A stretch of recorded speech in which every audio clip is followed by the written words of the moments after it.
This ghetto card is a fake. You probably found it in a dumpster. Elena Vasquez slammed Damon Alexander's Black American Express card onto the marble counter. The sound echoed through Grand Meridian's lobby like a gunshot. Look at this clown. She grabbed the card, waved it above her head for everyone to see. A black beggar trying to use a black card. Phones lifted instantly. Guests circled closer. Damon stood motionless in his plain jeans and wrinkled shirt. Elena flicked the card at his chest with contempt. It bounced off, clattering to the floor.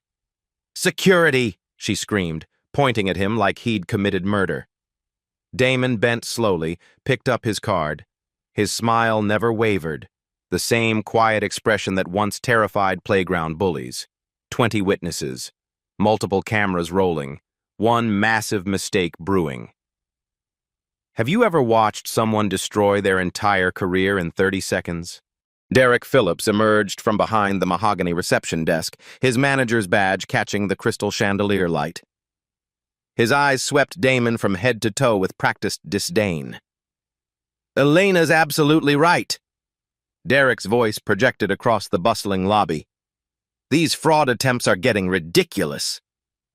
He snatched the black card from Damon's palm, holding it up like a courtroom exhibit. A cluster of well-dressed guests paused their conversations, phones already recording. "Ladies and gentlemen," Derek announced theatrically, "Witness Exhibit A, a supposed premium card from someone who clearly shops at Goodwill."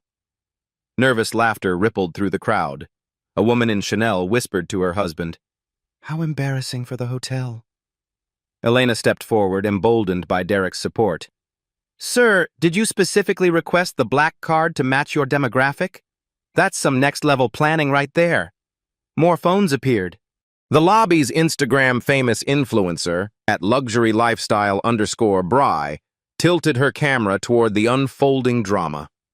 Her live stream counter read 847 viewers and climbed. "OMG, you guys," she whispered into her phone. "This hotel situation is getting wild.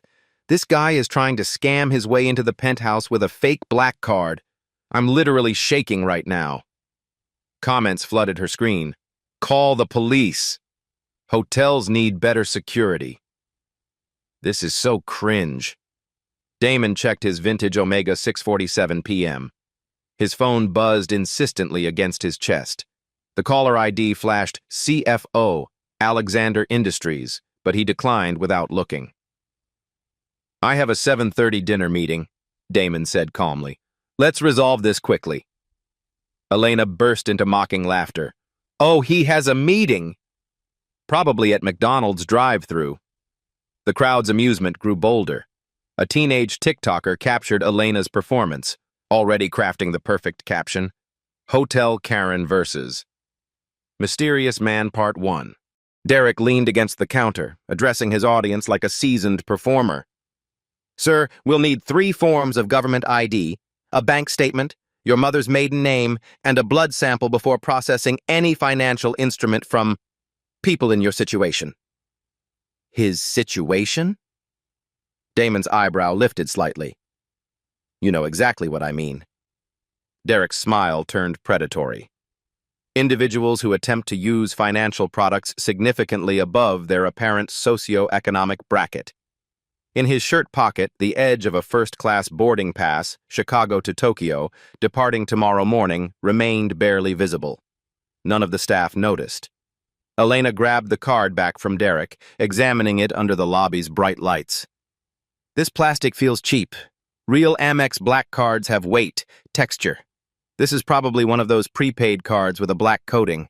She held it between her thumb and forefinger like something diseased. "I bet if we scrape this, we'll find a regular debit card underneath." A distinguished elderly couple watched from leather armchairs nearby.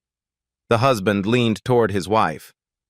"Probably stole it from his employer's wallet. These people have no shame." Their conversation carried clearly across the marble floor. Damon's jaw tightened imperceptibly, the first crack in his composed facade. His phone buzzed again. This time the screen showed board meeting, 15 minutes. He declined silently. At Luxury Lifestyle, Bry's viewer count hit 1,200. Her comments section exploded. "This is racist AF. Where's hotel security? Someone help this man. This is why I don't stay at cheap hotels." But she kept filming, her voice breathy with excitement. "I've never seen anything like this before. The staff here is absolutely destroying this guy. Should I intervene? Let me know in the comments." Derek walked around the counter, positioning himself between Damon and the elevators. His body language screamed authority, chest puffed, arms crossed. "Here's what's going to happen," Derek announced, loud enough for the growing crowd. "You're going to admit this card is fraudulent, apologize to our guests for this disturbance, and leave quietly through the service exit. We won't call the police if you cooperate." Elena nodded enthusiastically. "Otherwise, we're looking at criminal charges." "Credit card fraud is a federal offense, sir. They take that very seriously when it involves repeat offenders." The teenage TikToker's eyes widened. This was pure gold content. Her finger hovered over the Go Live button. Damon remained perfectly still, his slight smile never wavering. 26 people now surrounded the reception area, a perfect circle of phones and curious faces. "I understand you're doing your job," Damon said quietly, his voice carried despite its softness. "But you're about to make a very expensive mistake." Elena scoffed. "The only mistake here is yours, thinking you could waltz into a 5-star hotel looking like a janitor and fool anyone with this plastic toy." She tossed the card onto the counter dismissively. It spun twice before settling face down, the American Express logo hidden. The wall clock above reception showed 6:52 p.m. Time was running short. Derek pulled out his phone, thumb hovering over his contacts. "Last chance. Admit fraud and walk away or spend the night in county jail."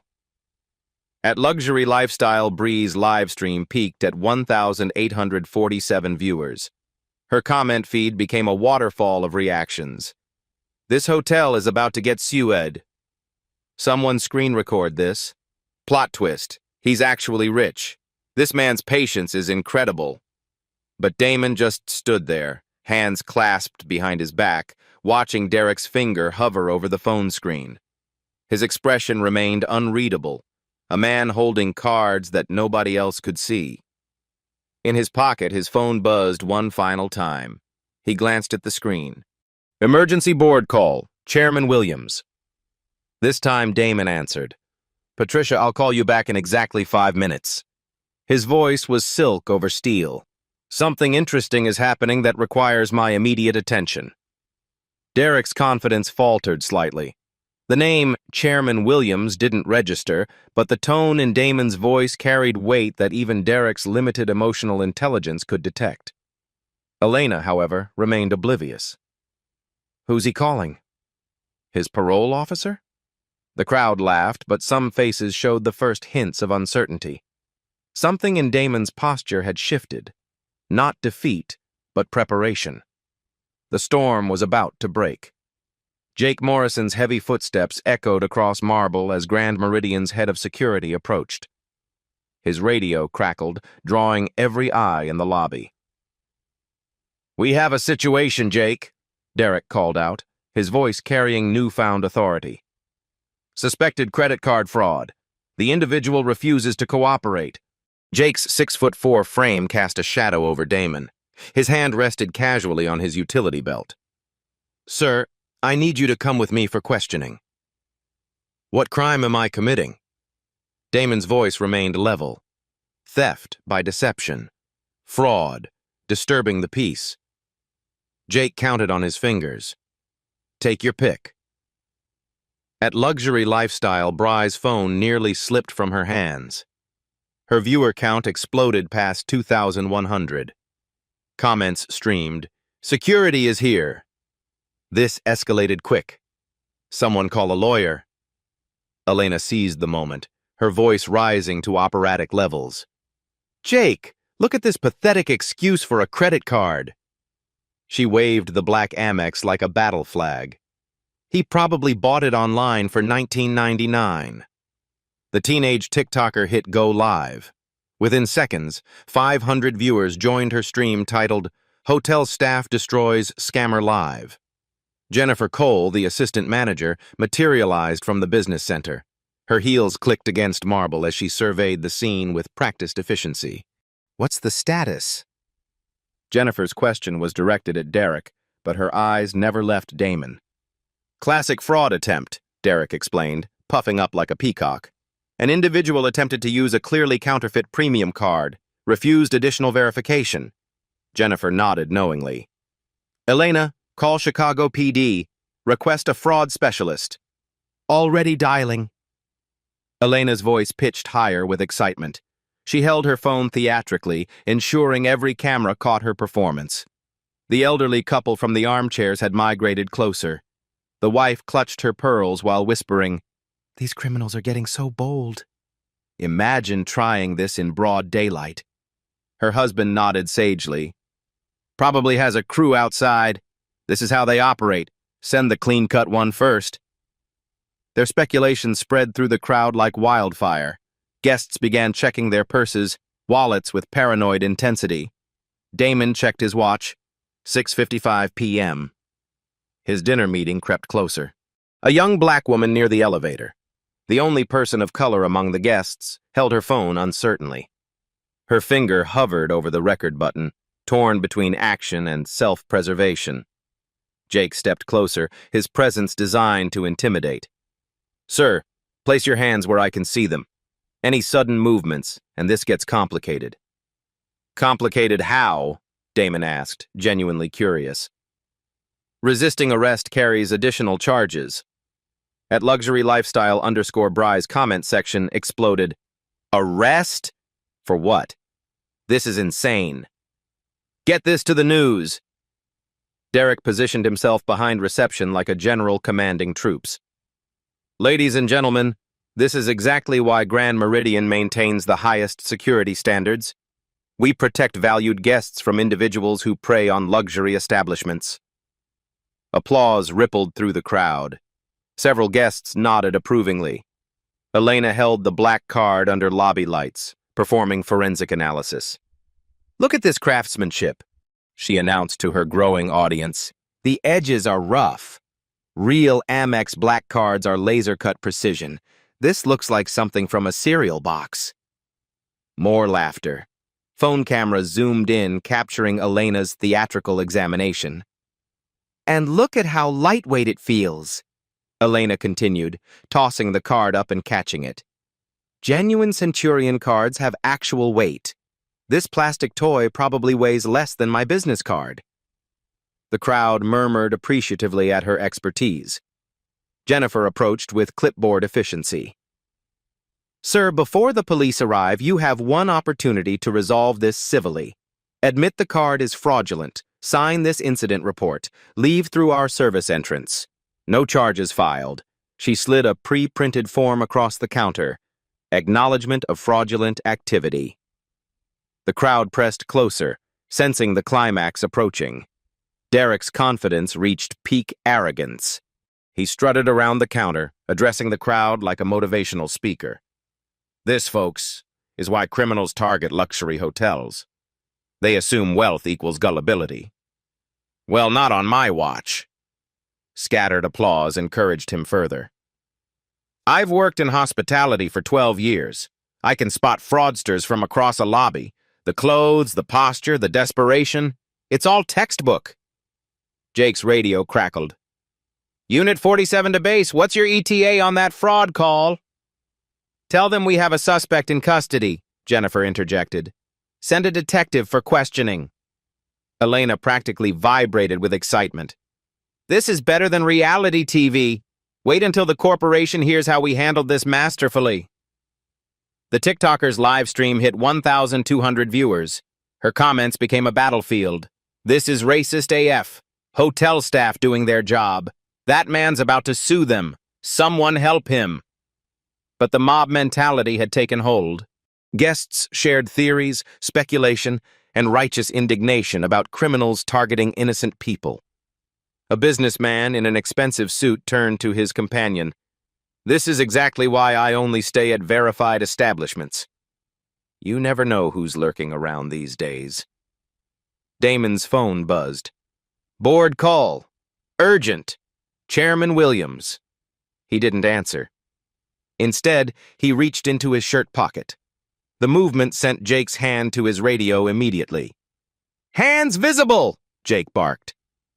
Damon slowly extracted his first-class boarding pass.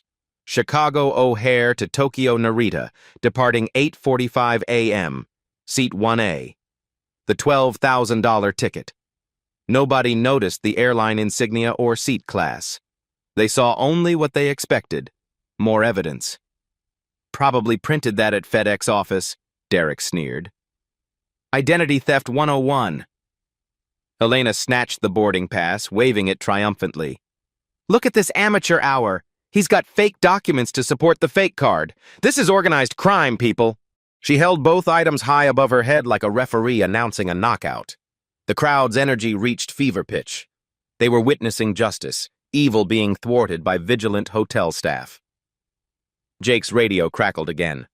"Unit 47, Detective Rodriguez en route. ETA 6 minutes. "Perfect timing," Jennifer smiled coldly. "Sir, final offer. Sign the confession, apologize to these innocent guests you've disturbed, and walk away. Detective Rodriguez has zero patience for credit card fraud." The wall clock showed 7:02 p.m., 28 minutes until Damon's dinner meeting. At Luxury Lifestyle, Bree's viewer count peaked at 2,847. Her phone battery flashed red, but she kept filming. This content would define her career. Elena held both the black card and boarding pass like trophies of war. Should we check his wallet too? Probably full of fake IDs and stolen credit cards. "Great idea," Derek nodded enthusiastically. "Jake, search him for additional fraudulent materials." Several guests pulled out their own phones, creating a semicircle of cameras. The young black woman finally started recording, her hands shaking slightly. But as Jake stepped forward, Damon finally moved. Not away, not in surrender. He pulled out his phone with deliberate slowness, his thumb hovering over a particular app. His smile returned wider this time, carrying secrets that would shatter every assumption in that marble arena. The storm had arrived. Damon's thumb swiped across his phone screen with surgical precision. The American Express mobile app opened, displaying his account dashboard in crisp digital clarity. "This is interesting," he said quietly, his voice cutting through the lobby's electric tension. "Let me show you what a real Amex Black Card account looks like." He turned the phone toward Elena, the screen glowing like a beacon in the marble-floored arena. Account name, Damon Alexander Card. Type, Centurion Black Card. Invitation only. Available credit, $500,000. Current balance, $47,832. Average monthly spending, $87,000. Member, since 2018. Elena's face drained of color like water rushing from a broken dam. Her mouth opened, then closed, producing no sound except a strangled gasp. That can't be real," she whispered, her theatrical confidence evaporating like morning mist under the scorching sun. "Call American Express," Damon suggested calmly, his voice carrying the patience of a teacher with particularly slow students. "The customer service number is on the back of this fake card you've been mocking for the past 15 minutes. Derek pushed closer, squinting at the screen like he was trying to decode hieroglyphics. His bravado flickered as the numbers registered in his overwhelmed brain. "Anyone can Photoshop an app screenshot," he stammered, but his voice lacked conviction. Sweat beaded on his forehead despite the lobby's perfect climate control. At Luxury Lifestyle _Bry's live stream exploded with comments scrolling faster than humanly readable. "Holy shit, the account is real. $500,000 credit limit. Elena's about to be unemployed. This is insane." The crowd pressed closer, phones adjusting angles like paparazzi at a celebrity meltdown. The energy had shifted from entertainment to witnessing history. Damon calmly opened his phone's browser, navigating to the Grand Meridian corporate website with deliberate slowness. Every tap echoed in the suddenly quiet lobby like gunshots. He scrolled methodically to the Corporate Partnerships section and tapped a press release dated exactly 2 weeks earlier. Grand Meridian Hotels announces historic partnership with Alexander Industries, $500 million development contract signed in Chicago ceremony. The headline filled his screen in bold corporate typography. Below it, a professional photograph showed Damon in a Navy business suit, shaking hands with Grand Meridian's CEO Patricia Blackwood.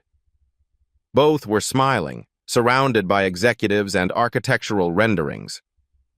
"Interesting partnership you have here," Damon said, showing the screen to Elena with the same tone a professor might use to point out a student's mathematical error. Her hands trembled violently as she read.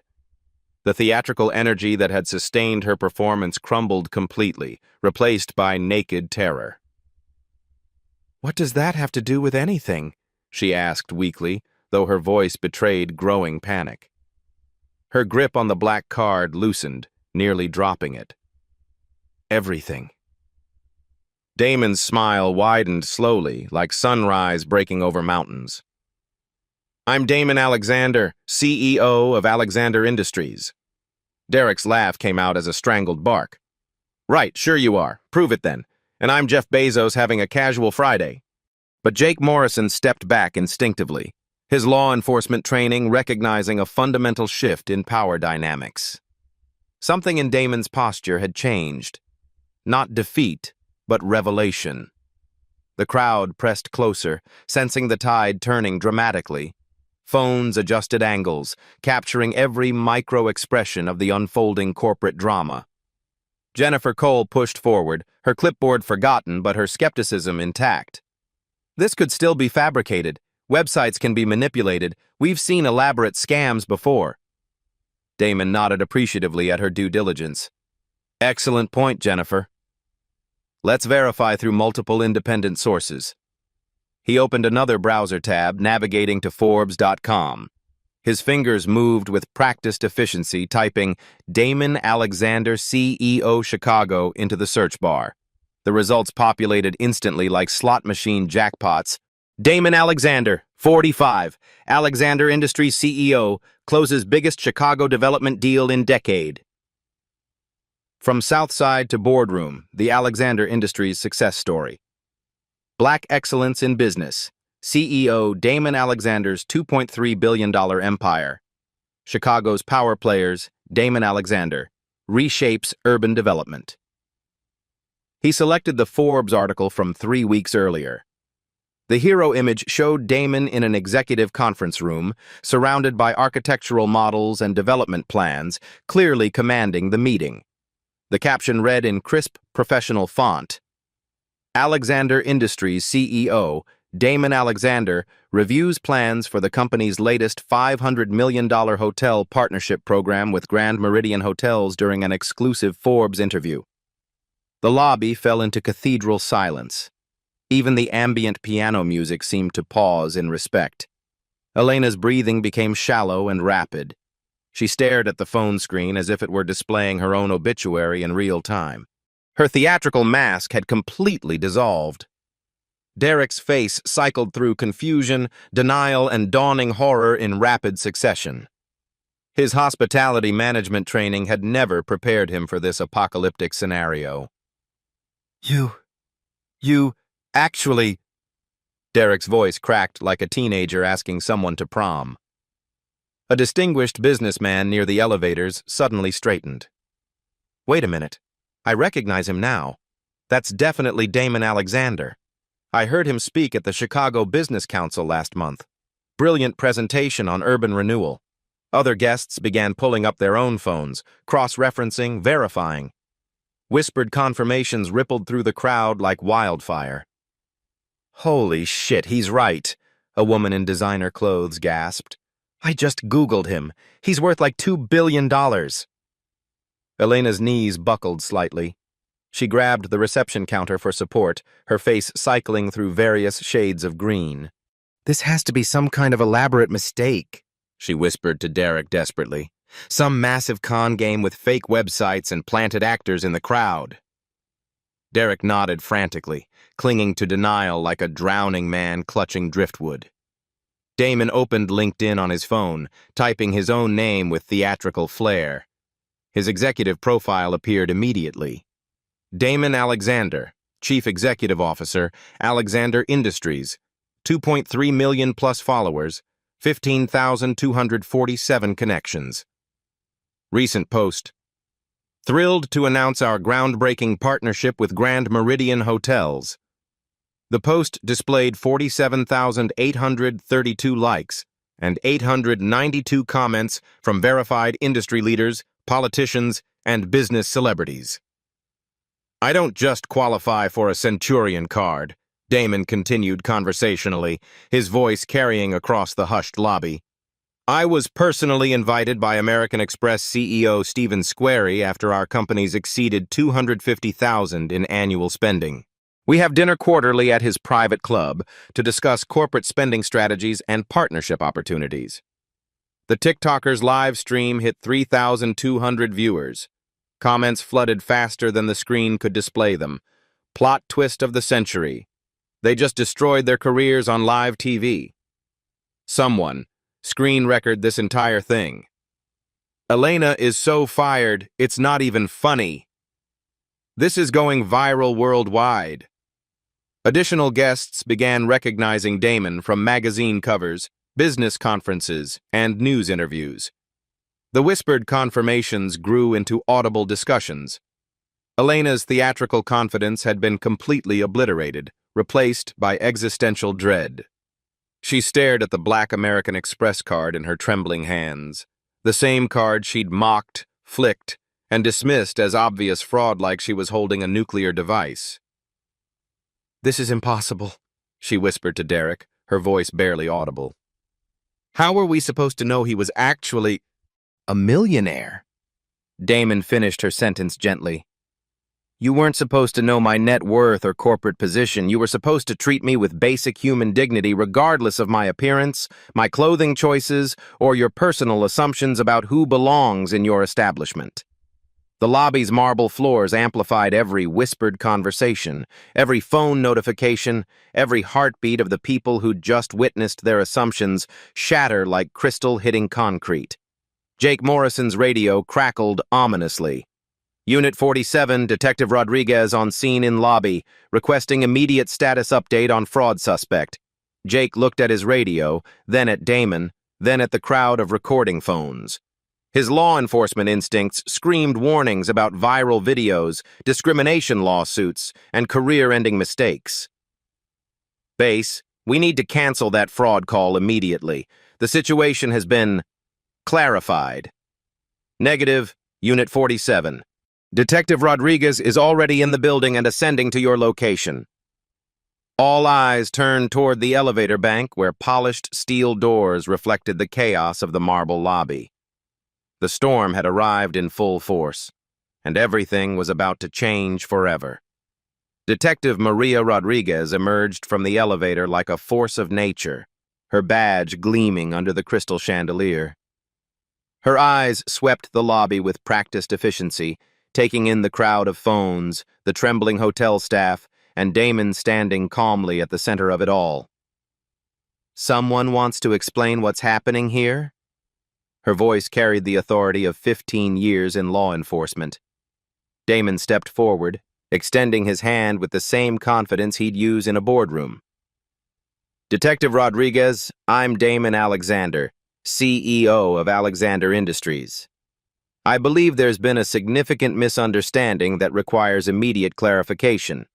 Rodriguez shook his hand, her trained eye noting his calm demeanor, expensive watch, and the crowd's shifted energy. "Mr. Alexander, I was called here for credit card fraud. You're the alleged suspect?" Elena's voice cracked like breaking glass. "He tried to use a fake black card. We caught him red-handed." Rodriguez turned to Elena with professional skepticism. "Ma'am, What specific evidence do you have of fraud? Derek stepped forward, desperation oozing from his pores like sweat. Detective, look at him! Does he look like someone who can afford a $500 a night penthouse suite? The question hung in the air like toxic gas, poisoning everything it touched. Rodriguez's expression hardened dangerously. Sir, appearance isn't evidence of criminal activity. That's called profiling, and it's federally illegal. Damon calmly addressed the crowd that had swelled to nearly 40 people, each phone capturing history. Everyone recorded you mocking a black man's black card. But this isn't just any black card, it's connected to the company that keeps this hotel chain profitable. He opened his phone to a document marked Confidential, Alexander Industries Partnership Agreement. Grand Meridian Hotels Corporate Contract 2024 GC0847, Damon read aloud with courtroom precision. Alexander Industries commits to $500 million in exclusive development partnerships over 60 months. Elena's face went ghost white, all theatrical energy drained. $500 million? Section 3.2. Partnership includes 47 hotel properties across Illinois, Indiana, Michigan, Wisconsin, and Ohio. Damon's voice carried across the silent lobby like a judge reading a verdict. Section 3.4. Average annual revenue generation per property, $10.6 million. Derek grabbed the reception phone with shaking hands, his career flashing before his eyes like a drowning man's life. Corporate office, this is Derek Phillips at Chicago Grand Meridian. I need to speak with Sarah Lane immediately. It's a code red emergency. At Luxury Lifestyle, Bry's live stream peaked at 4,200 viewers. Her comment feed became a waterfall of reactions, scrolling faster than humanly readable. This is corporate warfare. $500 million. Derek is about to get annihilated. Elena just cost them everything. This is insane. Rodriguez pulled out her notepad, recognizing a civil rights incident when she saw one. Mr. Alexander, would you like to file a discrimination complaint? This appears to be textbook racial profiling. Before Damon could answer, Derek's call connected. He switched to the speakerphone with trembling fingers, his voice shaking like autumn leaves. Sarah? Thank God you answered. We have Damon Alexander here claiming to be the CEO of Alexander Industries, and there's been some confusion about his credit card. Damon Alexander is there? Sarah Chen's voice exploded through the phone speaker like a bomb detonating in the marble lobby. Derek, what the hell happened? Put him on the line immediately. The lobby fell into cathedral silence except for the sound of Derek's world crumbling in real time. Sarah's voice continued at panic volume. Damon Alexander is our biggest client. He personally negotiated our largest contract in company history. He's worth $2.3 billion. What did you people do to him? Jennifer Cole stepped backward like she'd been physically struck by lightning. The clipboard slipped from her numb hands, clattering on the marble floor with echoing finality. Damon took the phone calmly, his voice steady as granite. Hello, Sarah. Your Chicago Grand Meridian staff accused me of credit card fraud, called security, threatened arrest, and refused service based entirely on my appearance and race. The silence on the other end stretched for 5 eternal seconds that felt like geological epochs. When Sarah spoke again, her voice cracked with professional panic. Damon, I am mortified beyond words. This is a catastrophic failure of our corporate values. Derek, you're suspended immediately pending full investigation. Jennifer, you're written up for failure to de-escalate. Elena, report to HR tomorrow morning for disciplinary review. Sarah's voice continued at machine gun pace. Damon, whatever you need, whatever accommodates you, it happens right now.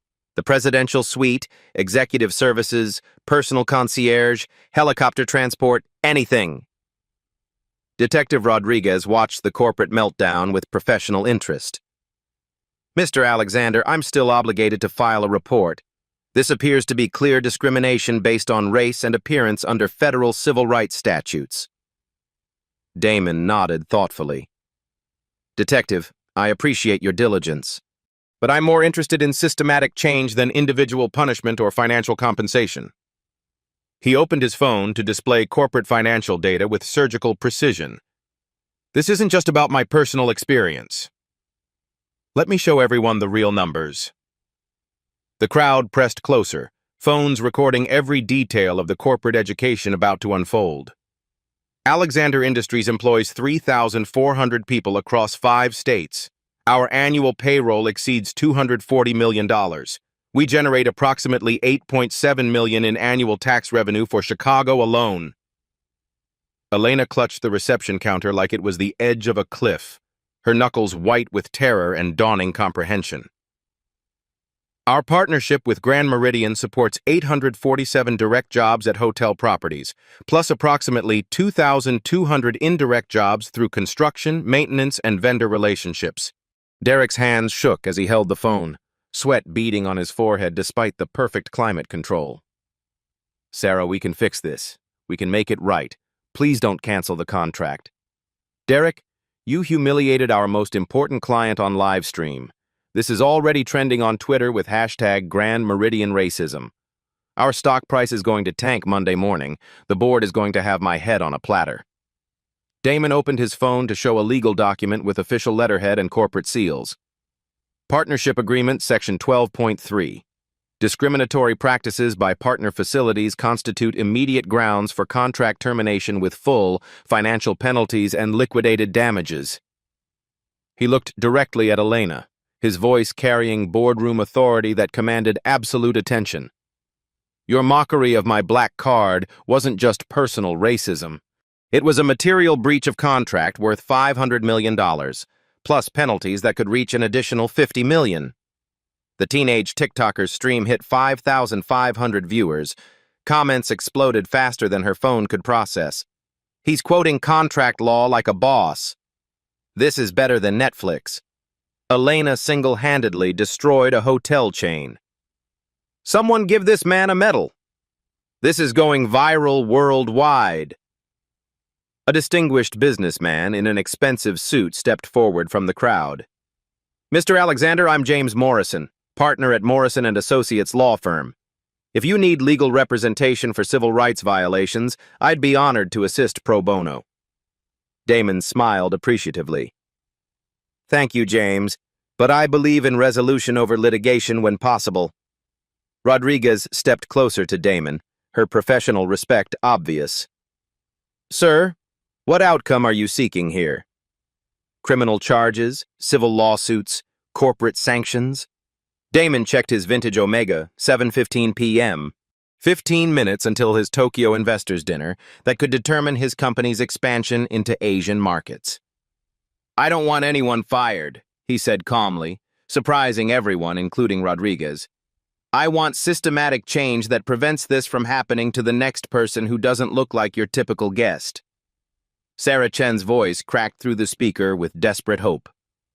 Damon, name your terms. Anything. The board will approve whatever you require. 24 hours to implement comprehensive bias training for all customer-facing staff. Anonymous discrimination reporting system accessible via smartphone app. Diversity officer position created within 30 days with salary minimum $120,000 annually. Monthly third-party audits of service practices by certified civil rights organizations. The crowd murmured appreciation for his measured, constructive response that focused on solutions rather than retribution. And, Damon continued, Elena participates in a 40-hour cultural sensitivity program with community leaders, not as punishment, but as education. This becomes a learning opportunity that benefits everyone.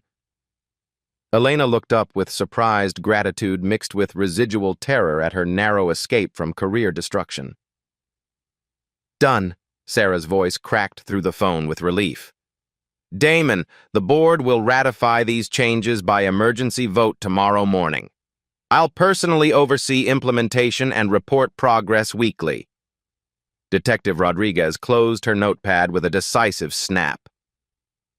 Mr. Alexander, this resolution satisfies the civil rights violation from a law enforcement perspective.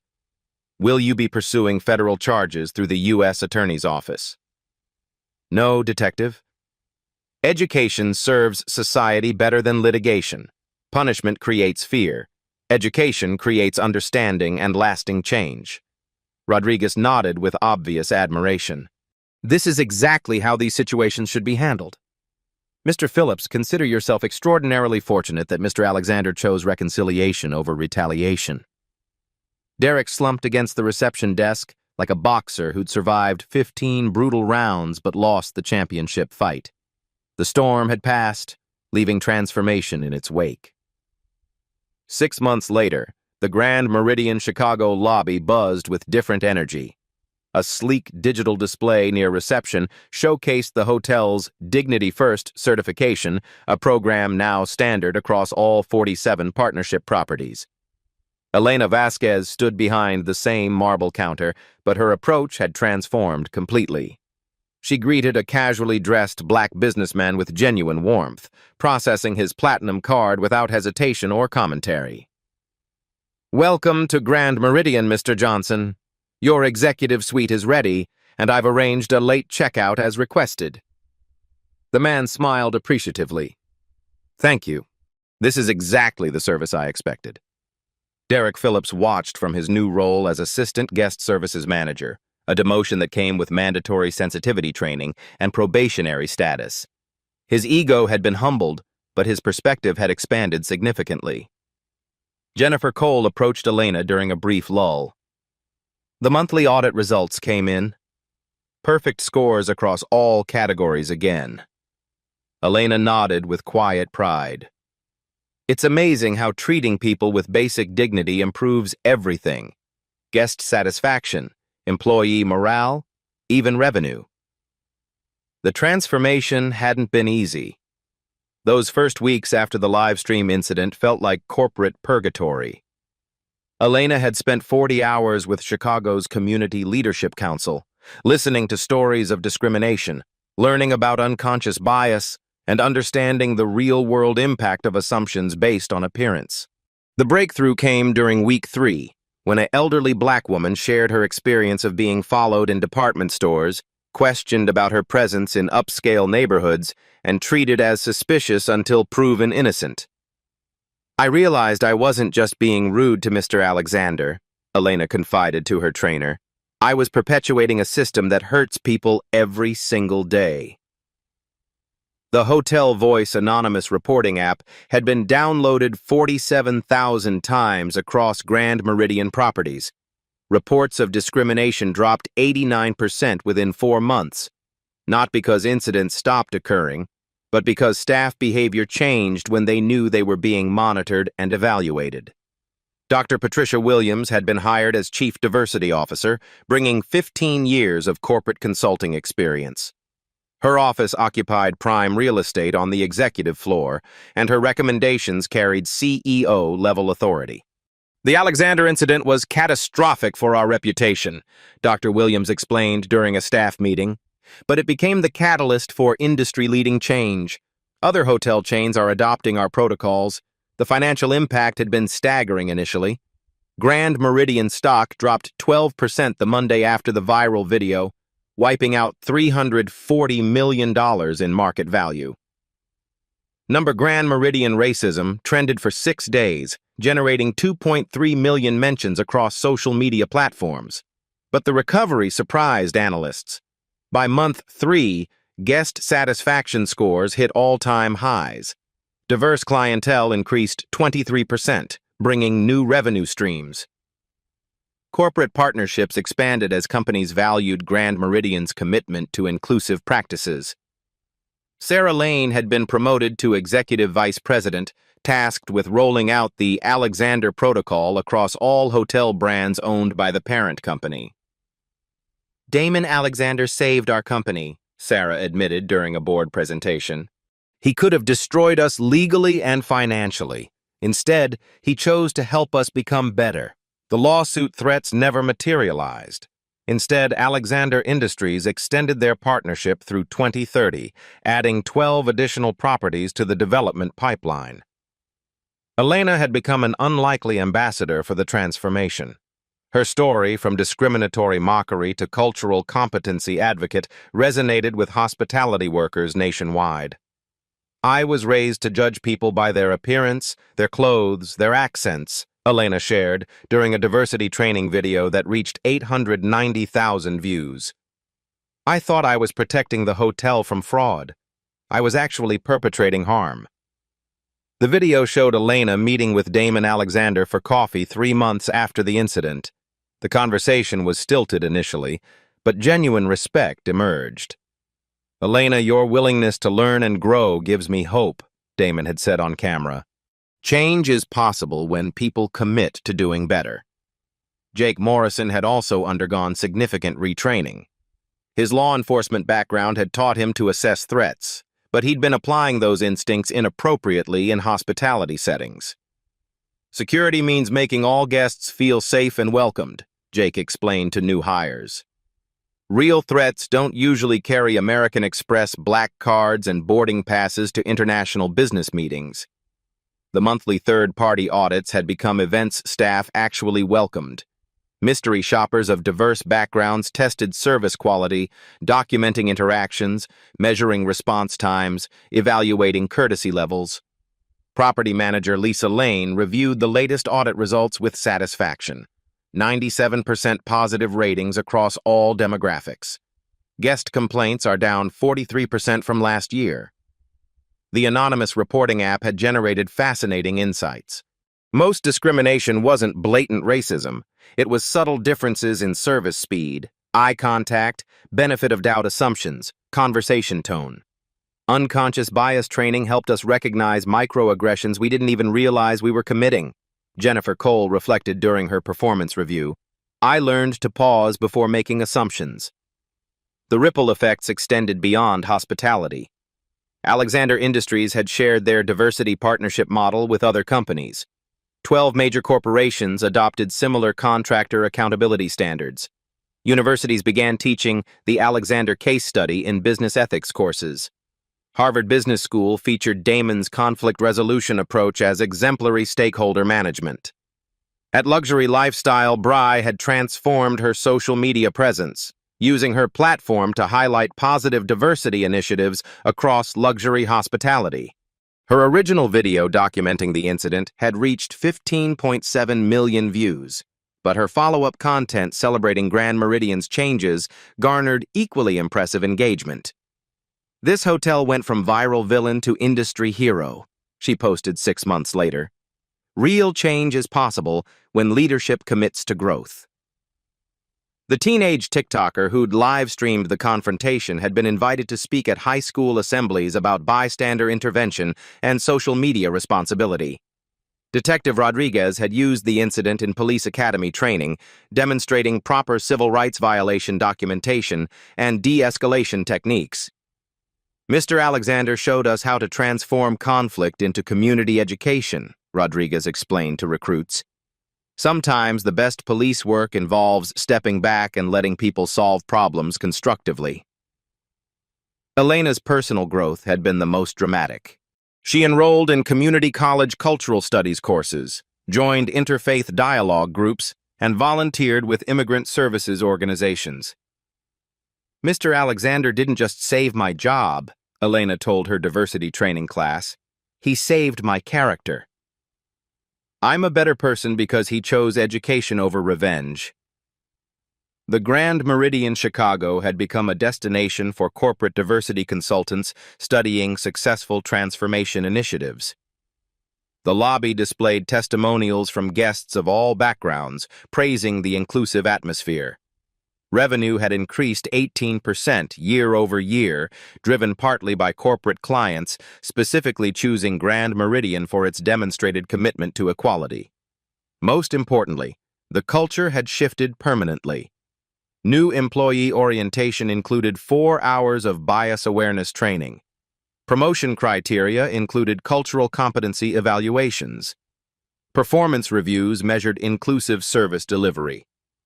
Elena checked her watch. 7:30 p.m. on a busy Friday evening. The lobby bustled with diverse guests, business travelers, families, international visitors, all receiving identical courtesy and respect. A young black woman approached the desk, dressed casually, pulling out a black credit card. 6 months ago, Elena might have hesitated, questioned, assumed. Today, she smiled genuinely. Good evening. Welcome to Grand Meridian. How may I assist you? The woman smiled back. I have a reservation. The name is Williams. Elena processed the card efficiently, maintaining eye contact and conversation. Ms. Williams, your suite is ready. Would you like assistance with luggage? Change was possible. Growth was achievable. Dignity was universal. The Alexander incident had ended with transformation instead of destruction, education instead of litigation, hope instead of hatred. And the revolution continued, one respectful interaction at a time. 2 years later, Damon Alexander stood at the podium of the Chicago Business Ethics Summit, addressing 1,200 corporate leaders from across the nation. The same vintage Omega on his wrist caught the stage lights as he adjusted the microphone. Change doesn't require destruction, his voice carried across the silent auditorium. It requires courage, the courage to choose education over retaliation, growth over revenge, systemic reform over individual punishment. The audience leaned forward, captivated by the man whose hotel lobby confrontation had become legendary in business schools nationwide. Behind him, a presentation slide displayed stunning statistics. Grand Meridian Hotels, 89% reduction in discrimination complaints. Industry adoption, 247 hotel chains implementing Alexander protocols. Employee satisfaction, 34% increase across participating properties. Revenue impact, $127 million, additional revenue from inclusive practices. That evening in the Grand Meridian lobby, I had 2 choices, Damon continued. I could destroy careers, file lawsuits, seek maximum punishment, or I could plant seeds of transformation that would prevent future discrimination. Elena Vasquez watched from the audience, now Grand Meridian's regional diversity coordinator, earning $89,000 annually. Her transformation from discriminatory concierge to inclusion advocate had inspired hundreds of hospitality workers. The choice seemed obvious to me, Damon smiled. Punishment creates temporary compliance through fear. Education creates permanent change through understanding. The Alexander Industries Scholarship Program had awarded $4.2 million to underrepresented students pursuing hospitality management degrees. 67 graduates now worked in leadership positions across major hotel chains, carrying forward the Dignity First philosophy. Dr. Patricia Williams, now Grand Meridian's Executive Vice President of Inclusive Excellence, had been invited to consult with 89 Fortune 500 companies. Her unconscious bias-interrupted methodology was taught in MBA programs at Harvard, Wharton, and Stanford. The economic case for inclusive practices is overwhelming. Damon clicked to his next slide.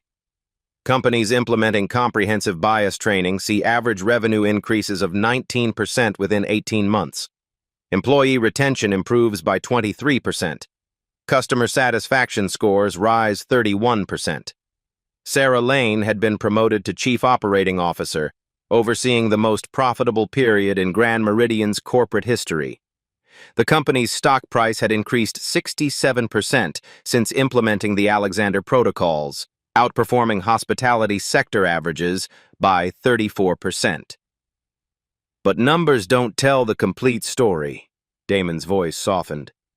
The real victory is measured in human dignity restored, assumptions challenged, stereotypes shattered. The Hotel Voice app had expanded beyond hospitality, becoming a platform for reporting discrimination across retail, banking, healthcare, and education sectors. Over 890,000 downloads had generated 47,000 incident reports, leading to policy changes at 2,300 businesses nationwide. Jake Morrison had been promoted to Director of Inclusive Security Operations, developing training programs that helped security professionals distinguish between actual threats and unconscious bias responses. Detective Rodriguez had testified before Congress about the intersection of civil rights enforcement and community education, using the Alexander case as a model for constructive conflict resolution. Every person in this room has influence. Damon addressed the audience directly. You can choose to perpetuate systems that judge people by appearance, accent, or assumed social status.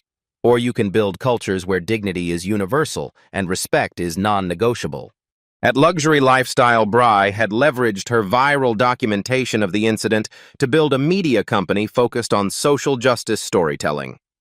Her documentary, From Mockery to Mentorship, The Grand Meridian Transformation, had won 3 industry awards. The teenage TikToker, now studying journalism at Northwestern University, had been awarded a full scholarship through the Alexander Foundation for ethical media coverage. Systemic change happens when individuals commit to personal growth. Damon clicked to his final slide, a photograph of him shaking hands with Elena at her graduation ceremony from DePaul University's Cultural Studies program. Elena Vasquez could have remained defensive, blaming circumstances or claiming ignorance. Instead, she chose vulnerability, education, and transformation. Today, she trains thousands of hospitality workers annually, turning her moment of failure into a lifetime of positive impact. Elena wiped tears from her eyes, remembering her journey from shame to purpose. The Alexander Protocol isn't just about hotels, Damon concluded. It's about creating spaces where everyone, regardless of race, appearance, accent, or perceived social status, receives identical dignity and respect. The standing ovation lasted 4 minutes and 37 seconds. After the presentation, corporate leaders lined up to discuss implementation strategies. Damon's assistant scheduled 67 follow-up consultations within 2 weeks.